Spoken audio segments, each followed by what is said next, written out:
សួស្តីបងប្អូនថ្ងៃនេះយើងសម្រាប់ពីល្ងាចតិចរៀងល្ងាចដល់យើងមកសម្រាប់នៅកាឋានយើងវាលស្រែ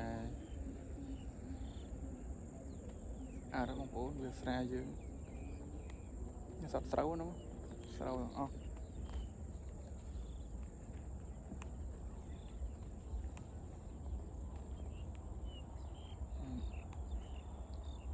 គឺចាក់យើងដាក់ចូលអស់ហើយហ្នឹងអត់មានវីដេអូផុសបងប្អូនអើយមានតែដើរថតលេងចឹង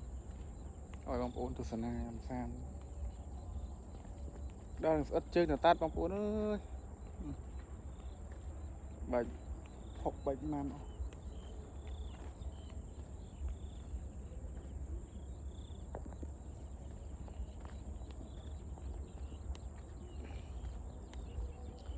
វីដេអូស៊ីនបងប្អូនអត់កាត់បញ្ចូលសំឡេងទេហត់ណាស់បងប្អូនបញ្ចូលទៅអត់ច្បាស់ទេនិយាយអត់លឺដឹងមិននិយាយលឺទៅខ្លាច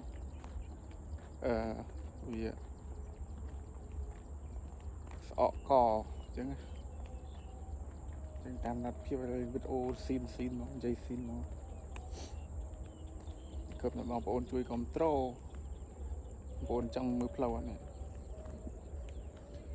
លេងមកប្រាវផ្លូវរបស់យើងទៅនោះអូនមកប្រាវឡើងនេះមិនរួចទេនេះឡើងនេះបែកបល់ឡើងមិនរួចទេបងប្អូនអើយលេងមកប្រាវនេះ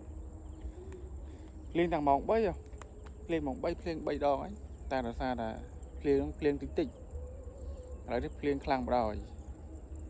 ឡើងមកប្រាវទៅឥណ្ឌាបានអត់ដែលបានចេញពីថ្ងៃបងប្អូនយើងចេញពីថ្ងៃយើងនៅថែមមកអញ្ចឹងយើងនៅជាប់ថែមមកថែមអីទៀតថែមមកតែថែមមកថែមថាដឹងលុយនោះណាចាធ្វើទៅយើងខាងណាយើងពិបាករកការងារធ្វើដល់យ៉ាងបងប្អូនតាមដំណើរទៅ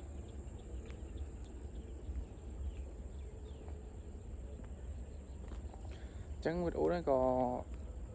មានតែប៉ុណ្ណឹងបងប្អូនវីដេអូខ្លីជាឆ្ងាយពីផ្ទះបងប្អូនវិចខោអាវវិចរឹងដើម្បីមករកលុយនៅស្រុកគី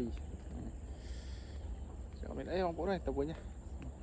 បង្ហាញពីកន្លែងផ្លូវធ្វើការហ្នឹងកន្លែងផ្លូវ